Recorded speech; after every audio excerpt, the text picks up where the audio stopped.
pagi Pak, perkenalkan nama saya Hana Widya Syedari, NIM 422311017. Di sini saya akan mempresentasikan hasil tugas saya, yang dimana tentang rancangan robot. Nama judul PBL-nya yaitu Robot Nexus Diferensial 1.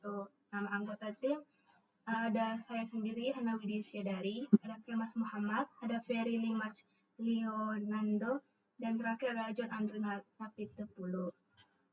Di sini deskripsi dan fungsi robot. Robotnya diferensial 2 adalah sebuah robot dengan sistem penggerak diferensial yang gerakannya didasarkan pada dua roda yang digerakkan secara terpisah yang ditempatkan di kedua sisi badan robot. Umumnya, robot jenis ini memiliki roda bebas atau free running wheels sebagai penyimbang. Fungsi dari robot ini sendiri adalah memahami konsep dasar pergerakan robotik dengan mengendalikan arah dan kecepatan robot dengan menggunakan motor yang dikendalikan secara terpisah. Melalui robot diferensial dapat mempelajari juga dan mengimplementasikan teknik-teknik kontrol seperti kontrol kecepatan atau PID control untuk mengendalikan pergerakan robot secara presisi. Ketiga, yaitu penggunaan robot Nexus Diferensial 2 dapat mendorong mahasiswa untuk mengembangkan keterampilan problem solving seperti bagaimana membuat robot. Dan terakhir, bergerak secara efektif di lingkungan yang tidak diketahui atau dinamis, mengembangkan dan menguji algoritma navigasi sederhana seperti line following, obstacle avoidance, dan path planning dengan menggunakan robot diferensial. Gerak dasar robot 1. Bergerak lurus. Jika kedua roda bergerak ke arah kanan dan kecepatan yang sama, maka robot akan bergerak dalam garis lurus baik maju ataupun mundur. Kedua adalah berbelok ke arah kanan atau kiri. Turn left, belok kiri. Jika kecepatan roda kiri lebih kecil dari roda kanan dengan arah yang sama, maka robot akan berbelok ke kiri.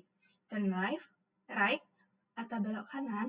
Jika kecepatan roda kiri lebih besar dari roda kanan dengan arah yang sama, maka robot akan berbelok ke arah kanan. Ketiga, berputar di tempat. Jika roda kiri bergerak maju dan roda kanan bergerak mundur dengan kecepatan yang sama, robot akan berputar di tempat searah jarum jam. Kedua, jika roda kanan bergerak maju dan roda kiri bergerak mundur dengan kecepatan yang sama, robot akan berputar di tempat berlawanan arah jarum jam. Keempat, mengatur kecepatan. Kecepatan dan sudut belokan robot dapat diatur dengan mengubah kecepatan relatif kedua roda. Semakin besar perbedaan kecepatan antara kedua roda, semakin tajam belokan yang dihasilkan. Kedua itu ada gambar diagram blok. Pertama ada start, kedua ada microcontroller. Dalam microcontroller ini terdapat motor DC left dan motor DC right. Ketiga ada sensor, keempat ada encoder, kelima ada baterai, keenam ada finish. Ketiga, penjelasan dari masing-masing blok. Yang pertama ada microcontroller, yang dimana chip yang memungkinkan program Arduino dan memproses output berdasarkan input yang diberikan. Kedua ada sensor, adalah suatu peralatan yang berfungsi untuk mendeteksi gejala-gejala atau sinyal-sinyal yang berasal dari perubahan suatu energi seperti energi listrik, energi fisika, energi kimia, energi biologi, energi mekanik, dan sebagainya. Ketiga, motor DC adalah mesin listrik yang mengubah energi listrik menjadi energi mekanik. Pada motor DC, energi listrik yang masuk adalah arus searah yang diubah menjadi putaran mekanik.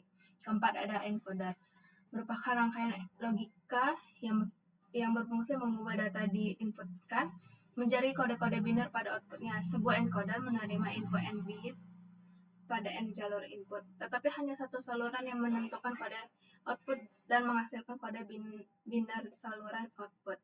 Baterai merupakan sebuah alat yang dapat merubah energi kimia yang disimpannya menjadi energi listrik yang kemudian akan digunakan oleh suatu perangkat elektronika. Sekian dari presentasi saya. Selamat pagi.